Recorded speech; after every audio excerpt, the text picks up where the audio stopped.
Aquí en Esferas de Poder vamos a dar la bienvenida al vicepresidente del Partido Reformista Social Cristiano, ingeniero Guillermo Carán. Ingeniero, gracias por el honor de estar con nosotros aquí en Esferas de Poder. Gracias a ti por invitarme. Bien, ingeniero, usted, al igual que un grupo de dirigentes reformistas, adoptaron una decisión en la semana que acaba de transcurrir, respaldar la candidatura presidencial del ingeniero Hipólito Mejía. ¿Puede usted explicar cuáles fueron las razones por las cuales usted y ese grupo de reformistas se inclinaron hacia el candidato opositor? Cómo no, yo creo que nosotros teníamos la disyuntiva ante la, vamos a decir, el habitual y el lamentable comportamiento de la dirección del partido, que durante un año pudiéramos decir que engañó y defraudó al pueblo dominicano, porque celebramos un congreso donde decidimos concurrir con candidatura propia, desarrollamos campaña publicidad, con aquella campaña Súmate, no sé si recuerdas, nos hicieron celebrar 22 ruedas de prensa para presentarnos como una alternativa a un relevo armonioso del presente gobierno.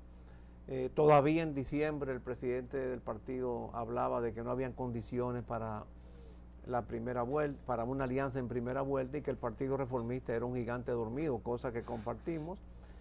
Y repentina y súbitamente, en apenas 3 semanas, hubo un cambio de actitud en que todo lo que se le dijo al pueblo dominicano durante un año se vino por el suelo con los poderes al presidente del partido para hacer una alianza. Con esto se abandonó el camino propio que estableció el Congreso, y los que incluso, algo que me olvidó señalar, se abrieron procesos de inscripción de candidaturas presidenciales. Certificaciones hubo de que se inscribieran para tal fin. De manera que ante esa situación, lo que siempre propugnamos por candidatura propia, teníamos la dicotomía, la posibilidad o de quedarnos sentados o de buscar una candidatura que se armonizara más con los propósitos de cambio que nosotros entendíamos que reclama la sociedad dominicana. Nosotros creemos que las condiciones actuales en que se está manejando la causa pública no justifica una actitud pasiva, y que al contrario se necesita de alguna forma cooperar lo que más se aproxime al cambio que hubiera llevado a cabo el Partido Reformista. Y como vemos que en el candidato del PLD no hay esa posibilidad, tú solamente tienes que examinar que, por ejemplo, su consigna habla de cambio seguro, pero ¿qué quiere decir cambio seguro? Porque el presidente Fernández, en su discurso de rendición de cuentas, dibujó el país ya como todo satisfecho, incluso concretó que había logrado su Nueva York pequeño, su Nueva York chiquito. Mostró su satisfacción ante el reclamo de su madre por recordando aquello de Shakespeare, Hamlet en Shakespeare. Todavía tú acabas de leer una declaración de un funcionario que indica que todo va por buen camino. Este es un gobierno que no es susceptible a modificaciones, y en las condiciones en que está el candidato del PLD, yo la calificaría como un candidato cautivo, porque es un candidato de un partido cuyo presidente es el actual presidente, un presidente que tiene muchos hilos de poder y tiene a la primera dama de vicepresidente. Es decir, que tanto por arriba como por abajo el candidato del PLD está rodeado de vinculaciones con el actual gobierno, que no le será posible cambiar nada ni corregir nada, ni hacer lo que nunca se ha hecho. Lo único que puede hacer es continuar lo que está bien. De hecho, en la última encuesta de Diario Libre, 4 de cada 5 votos que tiene Danilo Medina, 2 son por personas que creen que va a continuar lo que está haciendo Leonel, y 2 votos porque la candidata vicepresidencial lo es de la primera dama. De manera que ante una situación así hay pudiéramos calificar al candidato del PLD como un candidato atrapado, que no podrá hacer nada que no cuente con la anuencia de las actuales esferas de poder, que en consecuencia, como las actuales esferas de poder entienden que todo está tan bien, en adición a lo que te he dicho del discurso del presidente y de las declaraciones que tú acabas de oír, tú nada más tienes que ver las telenovelas que están exhibiéndose por televisión, el aire de satisfacción que muestran funcionarios de cómo está la situación, prescindiendo de los reclamos de la inconformidad de la población manifestada en las encuestas y de las cifras, porque tú tienes cifras deficitarias que amenazan la estabilidad económica y, a mi juicio, hasta la estabilidad social y política de la nación. El Partido Reformista Social Cristiano ha adoptado una decisión de expulsar o notificar a los dirigentes que no apoyen a Danilo Medina de que se sientan autoexcluidos de la organización. ¿Se siente Guillermo Carañ, ese grupo que ha decidido apoyar a Hipólito Mejía, excluidos del Partido Reformista? No, fíjate que incluso ellos mismos ya ante la suscripción del acuerdo con el presidente Mejía, que en algún momento se pasará la portada, ante esa suscripción, obviamente ellos no han recurrido nuevamente al expediente de la expulsión. Yo creo que quien deben considerarse autoexpulsados en virtud de la disposición de los estatutos del partido que establecen que un dirigente que violente las disposiciones de los órganos del partido queda ipso facto, se considera ipso facto dimitente, deben ser ellos mismos, porque ellos fueron los que violentaron las decisiones del Congreso, ellos fueron los que violentaron las decisiones de la Comisión Política y la Comisión Ejecutiva, que validaron y dieron fuerza resolutoria a las decisiones del Congreso. De manera que si de autoexpulsión o dimitencia ipso facto estamos hablando, los que deben considerarse como tales son ellos. Yo creo que ya eso es un expediente cerrado, ellos mismos no le están recurriendo, tendrían que votar más de la mitad del partido, y si siguen votando, yo creo que perderían fuerza negociadora con el actual candidato que están apoyando, que es el candidato de la continuidad, del continuismo, que es Danilo Medina. ¿Cuáles son las principales bases sobre las cuales se siente el pacto firmado con Hipólito Mejía? Bueno, yo tengo el pacto aquí conmigo. Nosotros firmamos prácticamente un acuerdo contentivo de 3 grandes puntos. En primer lugar, nos inspiramos en la premisa general de lograr un buen gobierno para el bien común.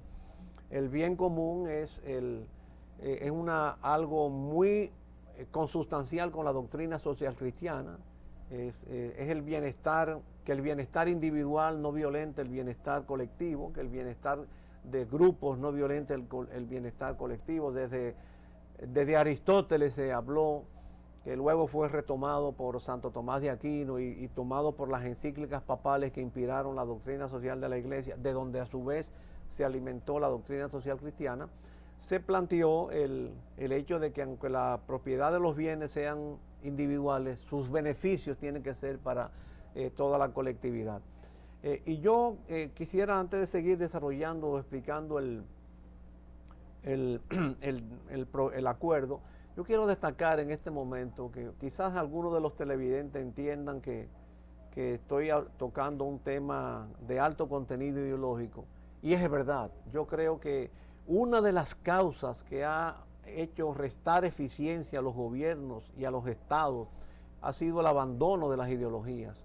Después que cayó el muro de Berlín, después que cayó la cortina de hierro, que se creyó que el comunismo había caído, hubo una corriente mundial, hay una corriente mundial que entiende que las ideologías han pasado de moda, que están en un crepúsculo, pero precisamente por falta de las ideologías y de los valores que inducen las ideologías, es que se han tomado, se han forjado esos gobiernos con alto contenido de corrupción, sobrevaloración de obras, evasiones fiscales, todo esto contribuyendo a la creación de un estado deficitario que le está restando efectividad para sostener la democracia y los principales valores de la democracia.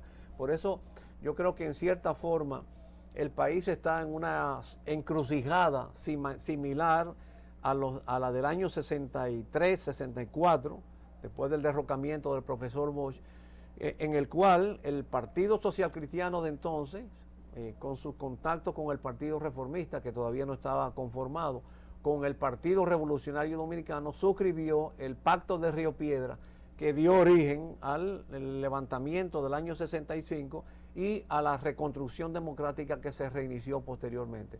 De manera que nosotros estamos propugnando por un buen gobierno sustentado con el propósito del bien común e inspirado en ideologías para rescatar valores que son los parámetros que impiden el cometimiento de los actos de corrupción que tanto están restando la eficiencia al Estado. En segundo lugar, yo no hice una incorporación personal, fue un mecanismo, creamos un consejo reformista de asesoría presidencial en el cual integramos profesionales reconocidos del reformismo, del socialcristianismo, de manera que cumplieran ese rol de asesor a la candidatura del presidente Mejía. Y en tercer lugar, la línea general de actuación de ese consejo, una vez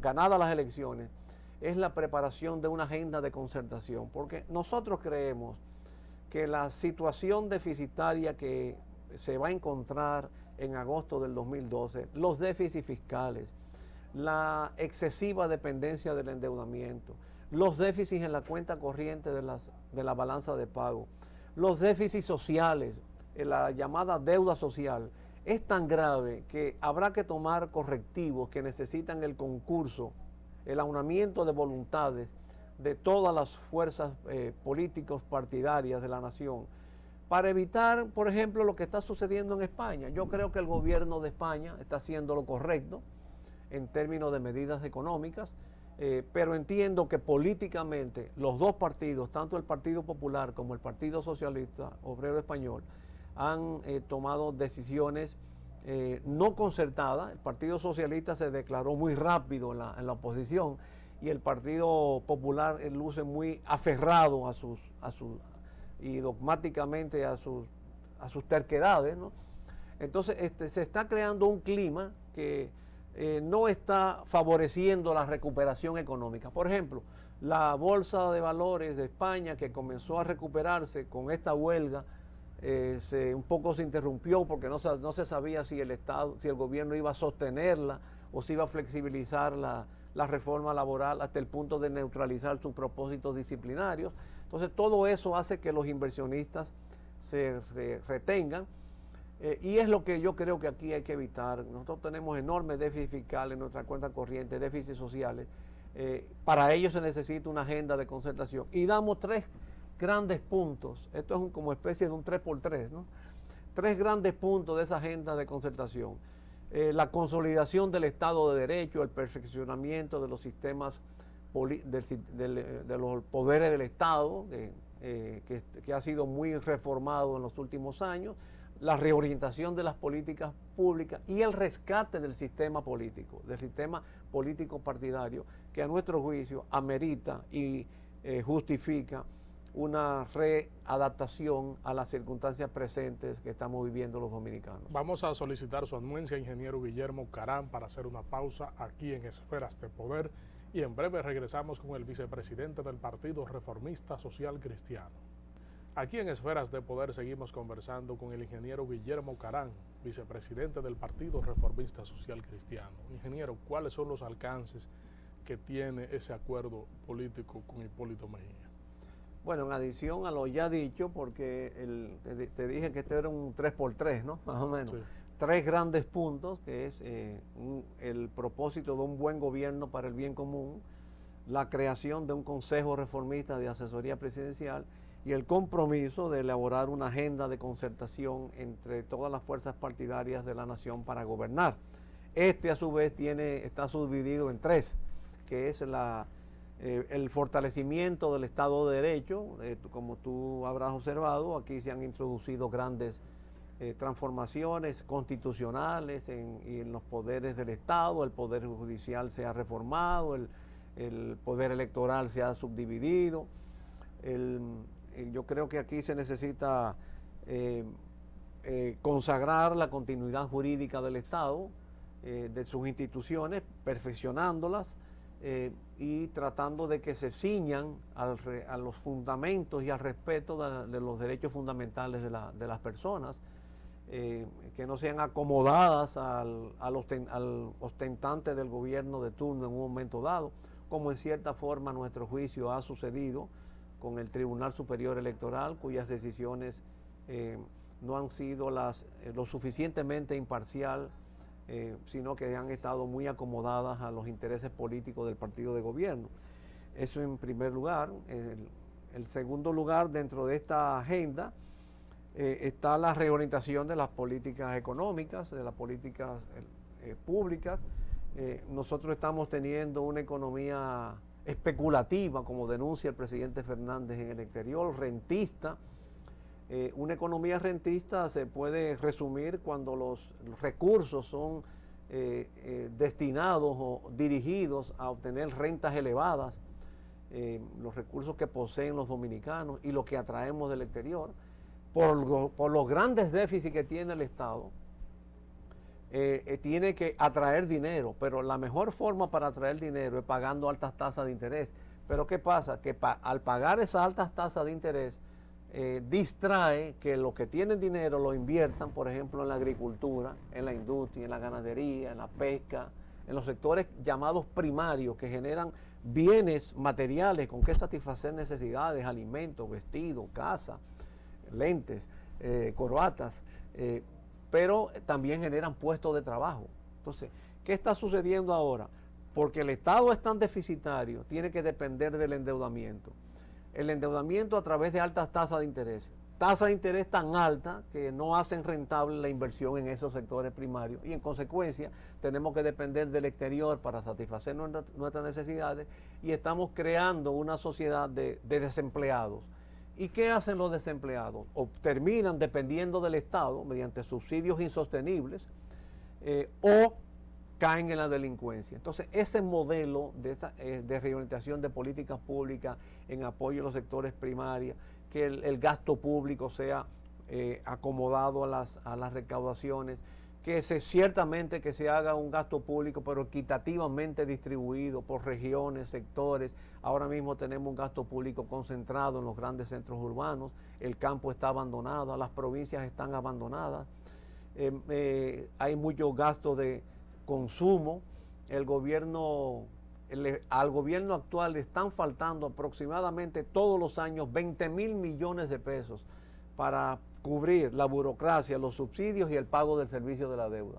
Entonces un gobierno así no puede invertir nada, entonces tiene que haber una disciplina fiscal mucho mayor dirigida a esos sectores y fundamentalmente a esos sectores primarios que generen bienes con que satisfacer necesidades y generen puestos de trabajo. Y finalmente el rescate del sistema de partidos. Por ejemplo, esa asignación de recursos del Estado indiscriminada al libre capricho de la burocracia de los partidos, violentando las normas incluso de dirigentes que violentan las normas de sus propios organismos, como ha sucedido en el Partido Reformista. Partidos que nunca han concurrido solo a las elecciones, que viven concurriendo aliados y que reciben 13 y 14 millones en una campaña electoral, que es dinero tuyo y mío, dinero de los contribuyentes. Ahora mismo, ya tú has visto en la prensa, estamos hablando de más de 1,000 millones de pesos que está en el gasto electoral. Y todo ello tiene que ser claramente dirigido hacia el fortalecimiento de la democracia. El Partido Reformista, una parte se ha ido con Danilo Medina y otra con Hipólito Mejía. En términos numéricos y porcentuales, ¿a dónde cree Guillermo Caran que está la mayor parte? Porque cada día uno ve que uno firma un pacto con Danilo de apoyo electoral y otro con Hipólito Mejía. Mira, la fortaleza electoral del Partido Reformista, a diferencia del PRD y del PLD, la constituyen, yo diría, la masa silente, los electores, los pobres e indigentes que siempre vieron en el partido, en el accionar reformista, la mano que siempre se le tendía en caso de necesidad. Aquellas personas que lo que quieren es que lo dejen trabajar, no que trabajen. Todo eso es lo que ha conformado ese otrora 25 a 30% de la población dominicana que representaba el Partido Reformista. No es como el PRD, que es un partido que tiene militantes inscritos, es un partido de voto duro, ni es como el PLD, que es un partido de dilectancia, de explicaciones, de conferencias, de seminarios, de folder debajo del brazo, pero que también tiene un sentido de disciplina absolutista que le hace actuar por consigna. ¿Qué te quiero decir con esto? Que lo que hace que el elector reformista, fíjate que uso el término elector reformista, no militante reformista ni dirigente reformista, lo que inspira al elector reformista a depositar su voto en una u otro, en una otra dirección, es el discurso más aproximado a lo que constituye la esencia natural del reformista, por supuesto encarnado y hecho doctrina en la persona de Joaquín Balaguer, que sostenía la prudencia, la moderación, que los cambios se hagan progresivamente, que el Estado no es propiedad de ningún partido en particular, que se buscaba, por ejemplo, como pasó después de la Revolución del 65, la reunificación de la familia dominicana, el comedimiento en el manejo de las finanzas públicas, las inversiones, el manejo escrupuloso de los recursos públicos, no el manejo ostentoso y dispendioso. Cuando el reformista vea el grupo, ahora que entramos en la fase final de la campaña electoral, que cada uno de los dos sectores está encarnando esos postulados, esa sensibilidad social de atender directamente a una persona que tenga un problema o de una persona que vive en estado permanente de problema. Esos son los que definirán el proceso, los resultados electorales de esta contienda. En este tramo electoral, ¿cómo usted ve las perspectivas políticas?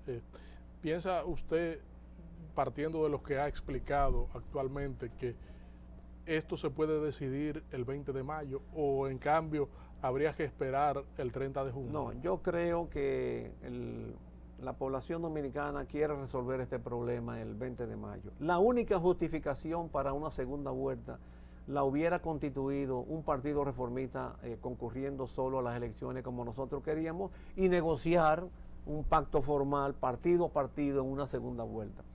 Pero lamentablemente por la forma como se administró el partido, ya sabemos que estamos divididos. En consecuencia, esto tiene que decidirse ahora el 20 de mayo. Yo creo que en esto incluso la misma sensación de la ciudadanía no soporta esta indigestión publicitaria que los que tienen mucho dinero en la campaña nos están sometiendo, particularmente los vinculados al sector de gobierno, que yo no sé hasta qué punto es efectiva, porque mucha gente, desde que se inventó el control remoto en la televisión, desde que ya se sabe, de un anuncio que ya se sabe el contenido, lo que hace que lo cambie, ¿no? Y de acuerdo a algunas encuestas, ya el 92% de los dominicanos tiene su decisión tomada. Hay una porcentaje, se necesita en este tramo final consolidar el voto de los decididos, y hay un porcentaje mínimo que pudiera modificar su decisión de ejercer el sufragio, pero creo que hay una necesidad de que las elecciones se resuelvan el 20 de mayo para que todo vuelva a la normalidad. Con su anuencia, ingeniero Guillermo Carán, vamos a otra pausa aquí en Esferas de Poder y en breve regresamos. Ingeniero Guillermo Carán, el proceso electoral se ve muy polarizado, muy tenso, donde hay mucha competencia, donde el que tenga más saliva, bueno, pues tragará más hojaldre. Esta situación, comparativamente analizando el proceso y montaje de las próximas elecciones, ¿cómo concatena Guillermo Carán estos dos análisis en términos de arbitraje y organización electoral? Bueno, es un tema delicado porque atañe a la preservación de la paz y el orden, de la institucionalidad democrática, de la alternabilidad de un régimen de libertades que hemos tenido. Yo creo que los dominicanos debemos enorgullecernos de que a partir de 1966 a la fecha hemos tenido alternabilidad en el ejercicio del gobierno, y eso debemos preservarlo por el bien de la democracia, porque con todos los defectos de la democracia es el menos imperfecto de los sistemas políticos, como decía Cornejo Chávez. Y por supuesto hay muchos temas álgidos que están provocando situaciones de desesperación en sectores.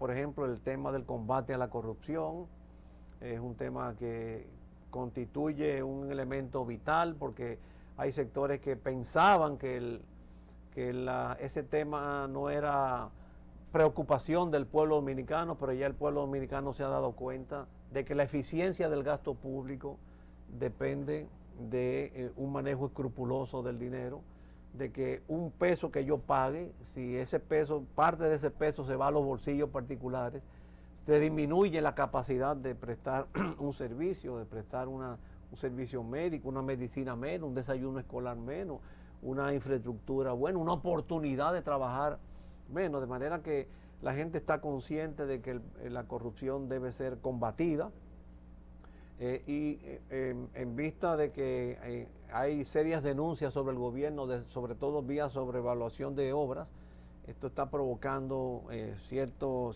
estado de desesperación que a nuestro juicio puede afectar los deseos de perseverarse, de permanecer en el poder, y surgir tentaciones de quedarse en el poder por las buenas o por las malas, sobre todo ante situaciones tan cerradas, porque yo creo que hoy en día el presidente Mejía tiene las elecciones ganadas o tiene la campaña electoral ganada, pero hay una proporción de la población que yo le llamo una proporción cocuyo, como los cocuyos, ¿no? Que no manifiestan su interés, que no manifiestan su inclinación al voto, a jugar por las encuestas y los sondeos, pero que no debe llevar a reconocerla como potencialidad, que no no haga que amainen los esfuerzos del sector al cual estoy apoyando en este momento, que tienen que mantenerse activos y vigilantes para garantizar el triunfo electoral. Pero como quiera, la competencia está cerrada y tensa, y en ese ambiente se es muy susceptible de cometer travesuras que, por supuesto, por lo mismo que está siendo tensa y cerrada, provocará reacciones. Y el propósito de nosotros debe ser preservar lo que hemos logrado desde el 1966 hasta la fecha.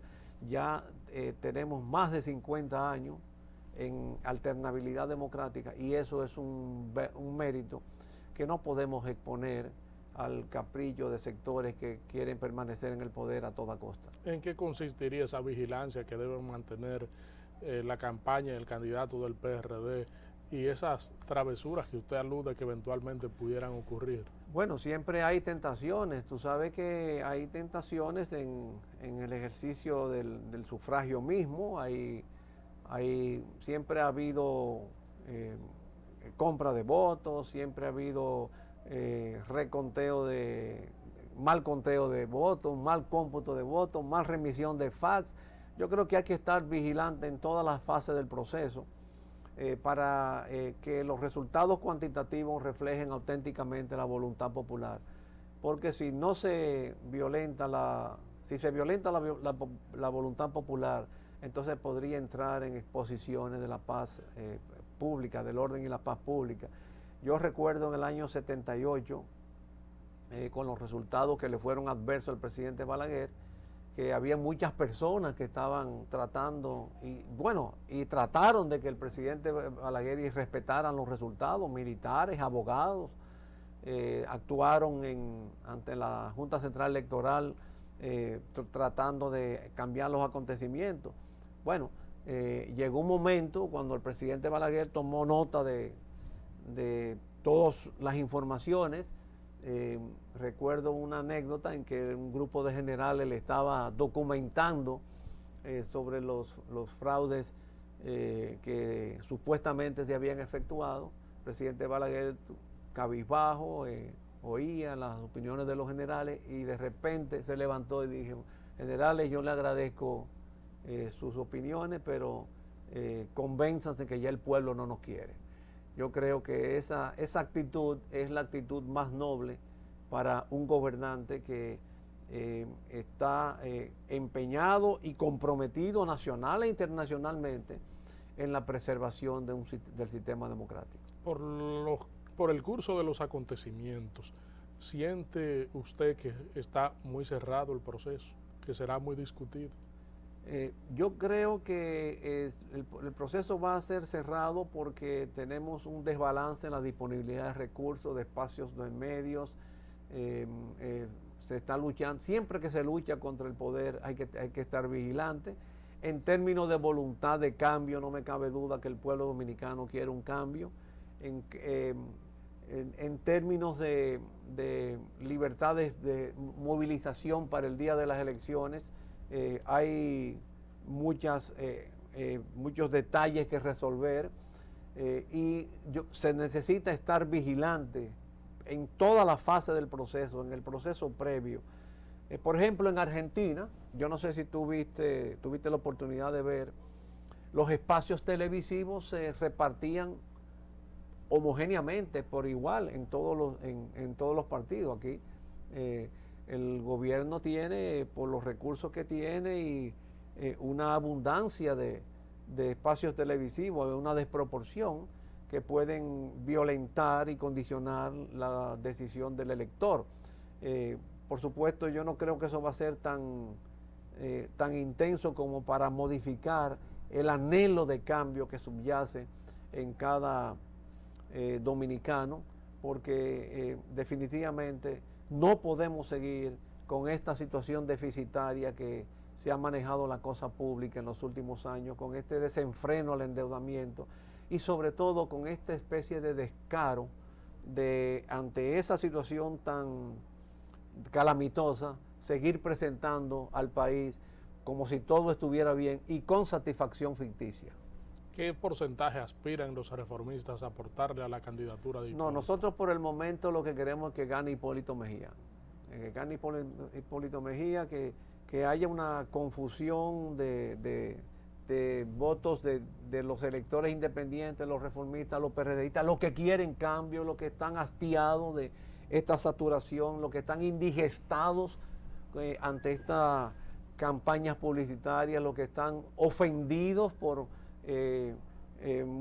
la violencia verbal que muchas veces se observa en los canales, en los provocadores de estos espacios que están dedicados a resaltar limitaciones humanas. No estamos buscando en el momento una cuota específica del Partido Reformista. Lo que queremos es que haya un cambio en la conducción de la cosa pública para tener esperanza y rescatar al Partido Reformista, para que el Partido Reformista pueda volver a cumplir el rol que le corresponde en una sociedad pluralista, en una sociedad en la que podemos diseñar un esquema de gobierno que sea compatible con el pensamiento social cristiano y con la praxis reformista que nosotros aplicamos por 22 años y que dio resultado con todas las limitaciones e imperfecciones propias de la democracia, pero en términos económicos y sociales nadie puede negar que la economía dominicana se transformó, que pasó de ser una economía primitiva a una economía diversificada, que pasó a ser una economía monocultivista, una economía diversificada, que las condiciones sociales de vida de la población mejoraron, que la economía se abrió a nuevas áreas con sectores externos como a través del turismo y las zonas francas. en fin, que podamos seguir brindándole al pueblo la opción y la oportunidad de nuestra respuesta ante los problemas nacionales. Una exhortación final a la militancia reformista, a la dirigencia del Partido Reformista.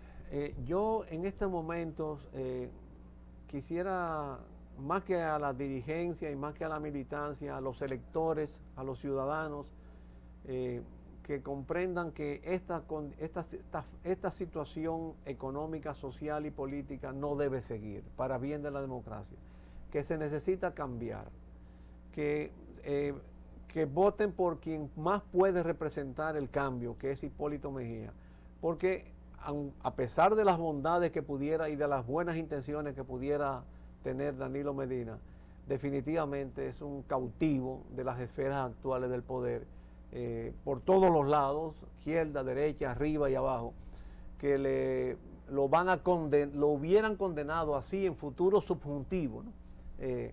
Lo hubieran condenado o lo condenarían a un accionar gubernamental condicionado a quienes hoy están ostentando el poder, y que eso le impedirá corregir lo que está mal, porque seguirá haciéndose lo que está mal, no hará nada nuevo y no habrá ningún cambio, aunque lo califiquen como seguro. Que propugnen por el verdadero cambio que está encarnado en este momento, la única opción en el candidato del Partido Revolucionario Dominicano. Vamos a agradecer su comparecencia aquí en Esferas de Poder para hablar como usted lo ha hecho, con franqueza y con énfasis en los temas y creencias suyas como dirigente político. Esferas de Poder siempre estará abierto a una personalidad como usted para hablarle así a la población. Muchas gracias. Gracias a ustedes, amigos televidentes, por habernos acompañado. Hemos contado con la comparecencia del vicepresidente del Partido Reformista Social Cristiano, ingeniero Guillermo Carán. Les invitamos a que nos acompañen en el próximo contenido de Esferas de Poder. Federico Méndez se despide de ustedes.